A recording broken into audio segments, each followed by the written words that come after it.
આત્મનિર્ભરતા. આત્મનિર્ભરતા એટલે શું?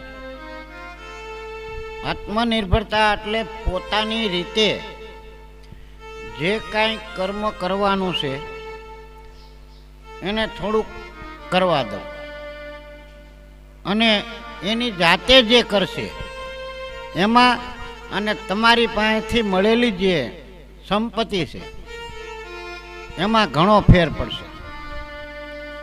કારણ એના માટે સરસ મજાની એક વાત દ્રષ્ટાંત રૂપી આપવામાં આવે છે.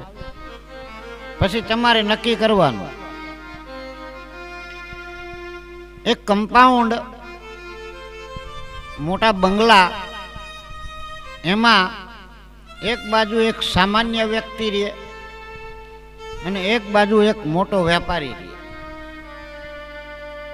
હવે મોટો વેપારી હોય તો એની પાસે તો પુષ્કળ ધન હોય અને સામાન્ય માણસ પાસે પુષ્કળ ધન ન હોય. એટલે આ બંને જણાએ પોતાના બગીચાની અંદર અમુક ઝાડનું રોપણ કર્યું. અમુક ઝાડનું રોપણ કર્યું એટલે આ શેઠનો જે હતો પૈસાદાર, એને તો એટલું બધું પાણી બાણી બધું પુષ્કળ, એટલે કાંઈ ઉપાધિ નહીં. ઓલાને સાધારણ જે માણસ હતો એને ડોલે ડોલે પાણી હારવાનું અને ઝાડવાને પાવાનું. ઝાડવા થોડા થોડા મોટા થયા. એમાં એકવાર વાવાઝોડું આવ્યું. વાવાઝોડું આવ્યું એટલે જે આ શેઠ હતા એના ઝાડવા હતા એ વાવાઝોડાની અંદર પડી ગયા અને જે આ સામાન્ય માણસ, સાધારણ માણસ હતો એના ઝાડવા એમના રહ્યા. એટલે વેપારી હતો એ ઓલા સામાન્ય માણસને પૂછ્યું કે આ કેવી રીતે બને? આપણે બંને ઝાડવા હારે જ વાવ્યા છે, તો આનું કારણ શું? એટલે જે સામાન્ય માણસ હતો એને કીધું કે ભાઈ તમારી વાત સાચી છે, પણ હું મારી બુદ્ધિ પ્રમાણે તમને કહું છું કે તમે તમારા ઝાડને ઉછેર માટે એક સારો માણસ રાખ્યો, પછી એને પાણી ફૂલ પાયું, પછી જે કાંઈ માવજત કરવાની હતી આ ઝાડને તમે કાંઈ કરવા દીધું જ નહીં, બધું તમે જ કર્યું. હવે મેં શું કર્યું કે મારે તો ટાઈમ હોય નહીં એટલો બધો, એટલે થોડુંક પાણી ઝાડને નાખ્યું અને બાકીનું જે ઝાડને જોતું હોય છે એ એની રીતે અંદરથી એને લીધું. કારણ કે ઓછું મળે એટલે એની રીતે એને પ્રાપ્ત કરવું પડે. એટલે એના મૂળ ઊંડા ગયા. ગોતવું, કાંઈક પાણી ગોતવું હોય તો મૂળ ઊંડું જવું પડે. અને આને તો ઉપરથી જ પાણી મળી ગયું તમારા ઝાડને, એટલે એના મૂળ ઊંડા ન ગયા. એટલે ટૂંકમાં પાયો તમારો મજબૂત ન બને. એટલે આ તમારું ઝાડ રીવી પડી ગયું અને મારા ઝાડના મૂળ ઊંડા એટલા માટે ગયા કે એને ઉપરથી પોષણ ન મળ્યું. એટલે એની રીતે એને ગોતવા માટે મૂળિયા એના ઊંડા ગયા. ખરેખર તો આ ઝાડની વાત નથી, આ તો આપણા પુત્ર પરિવારની વાત છે કે તમારા પુત્રને તમને બધુંય મળી જાય. એટલે અત્યારે જે કૂપન છે બીપીએલ એટલે બાપના પૈસે લીલા લે.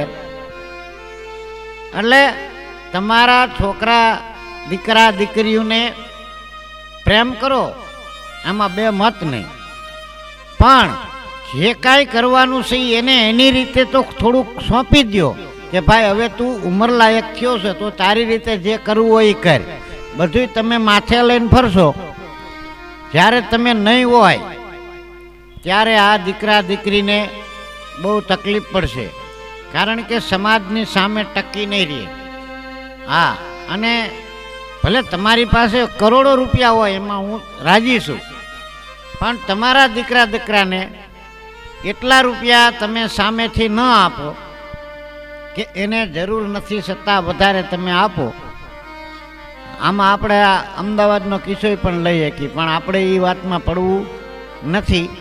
તમારા દીકરા દીકરીને ફૂલ પ્રેમ કરો, એમાં બે મત નહીં, પણ જેટલા માગે એટલા પૈસા તમે દો નહીં. અને હું તો કહું છું ઠામકાઈ ન દેવાય પૈસા, કારણ કે પૈસા દો તો એને બીજું સૂઝે ને, એની રીતે જે કરવું હોય એ કરવા દેવાનું. એટલે આ ઝાડનો તો ખાલી એક નમૂનો દાખલો આપ્યો છે. પોતાની રીતે જે સક્ષમ થાય, પોતાની રીતે જે પ્રાપ્ત કરે એનું એને બહુ ભાન આવે.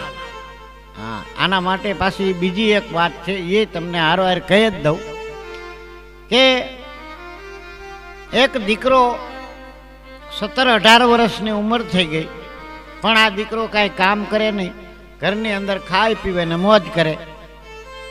બાપ પૈસા કમાય અને દીકરો ખાય. એક દિવસે એના બાપને કોઈક સંતનો ભેટો થઈ ગયો છે, એટલે સંતે એને કાંઈ જે શિખામણ દીધી છે, એટલે આવી અને સવારના પહોરમાં આ દીકરાને કીધું કે જો બેટા, આજ તું 1 રૂપિયો કમાઈને નહીં આવી ને તો તને ખાવા મળશે નહીં, માટે આજ તારે રૂપિયો ગમે ત્યાંથી કમાવાનો જ છે. હવે આ દીકરો તો કોઈ દી કામે ગયેલો નહીં, જાવું ક્યાં ખબર પડે નહીં, પણ અમુક જે નીચી કક્ષા હોય એને એમ થયું કે આ બધા જે માગવાવાળા છે એ તો કાંઈ ધંધો કરતા નથી, છતાં માગીને આવે છે ભિક્ષાવૃત્તિ, તો લાઈને હું એવું કંઈક કરું. એટલે દુકાને રેખડો કે ભાઈ મને રૂપિયો આપશો, રૂપિયો આપશો. તો કોક એવો હોય દયાવાળો, આને 1 રૂપિયો દીધો, એટલે રૂપિયો લઈ અને દોડતો આવ્યો એના બાપને કે લો આ રૂપિયો. એટલે એના બાપે સામે કૂવો હતો, એ કે આ કૂવામાં નાખી આવ્યો. એટલે દીકરો તો કૂવામાં નાખી આવ્યો. પછી જમી લીધું. બીજો દી સવાર થયો, વળી પાછું કીધું કે બેટા આજ રૂપિયો કમાઈને નહીં આય તો બપોરનું જમવાનું બંધ. હવે દીકરાને તો આંટો ઉકલી ગયો કે હવે તો આપણે માગવા જ જવાનું, બીજું શું.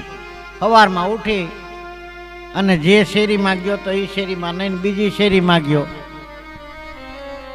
આવી રીતે 6-7 દિવસ તો વહી ગયા, પણ 8મો દી આવ્યો પછી તો એકેય શેરી ખાલી ન રહી. બધાય સમજી ગયા કે આ કંઈ કામ કરતો નથી, નકરો રખડે છે, અને આને આપણે રૂપિયો દેવાય નહીં.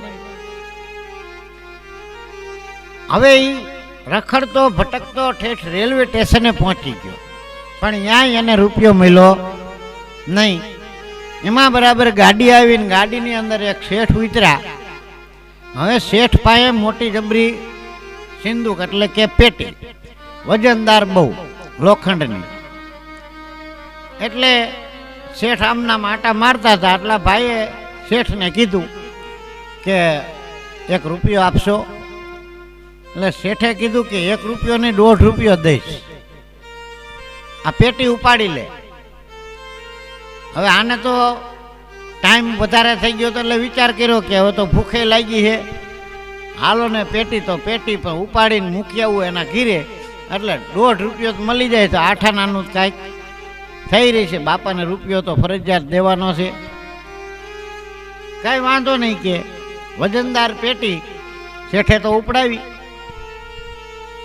અને મીંડા શેઠ આગળ હાલવા. પાછળ છોકરો, ગામ થોડુંક દૂર હતું રેલવે સ્ટેશનથી. હવે થોડાક લાગી ગયો એટલે આ છોકરાને કોઈ દી કામ કરેલું નહીં એટલે પરસેવો ઓળવા માંડ્યો. પરસેવે રેબ જેબ થઈ ગયો. માં મુસીબતે પેટી ઘીરે પોગાડી, કેડમાં દુખવા માંડ્યું, પણ પેટી ઘીરે પોગાડી એટલે શેઠે તો આને 1.5 રૂપિયો દીધો. હવે છોકરાએ વિચાર કર્યો, કારણ કે પરસેવો પીડ્યો ને, કેડમાં દુખવા માંડ્યું, જલ્દી ઘીરે પોગવાનો ટાઈમ વધારે થઈ ગયો તો, ભૂખ વધારે લાગી હતી, સમય વીતી ગયો તો, એટલે એકદમ ઘરે ગયો અને એના બાપાને જઈને કીધું કે બાપા આ લ્યો આ 1.5 રૂપિયો. એટલે એના બાપા કે જો ઓલા કૂવામાં નાખી આવી. ત્યાં છોકરો બોલ્યો કે બાપા મારી કેળ દુખે હે, પરસેવો વળી ગયો છે, એમનામ પૈસો આવ્યો નથી. એટલે બાપાએ કીધું કે તો એ પૈસો તું તારા ખીચામાં રાખ.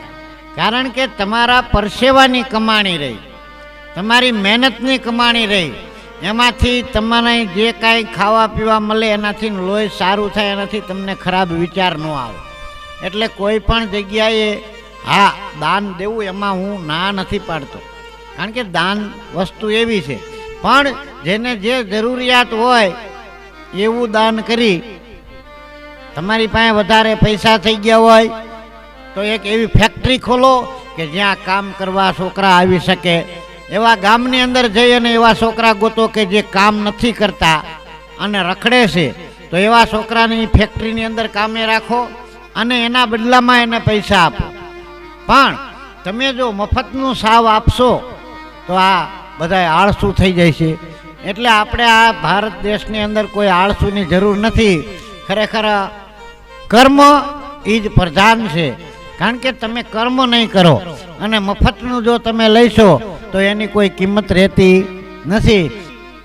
મારું કહેવાનું એ છે કે મહેનતનું જે પરસેવાનું પૈસો છે એ તમારા ઘરની અંદર આવશે તો તમારા કોઈ દી ઘરની અંદર ખોટા વિચાર નહીં આવે. માટે કોઈ પણ કામ કરવાની અંદર આળસ ન કરવી અને કોઈ કામ હીણું પણ નથી.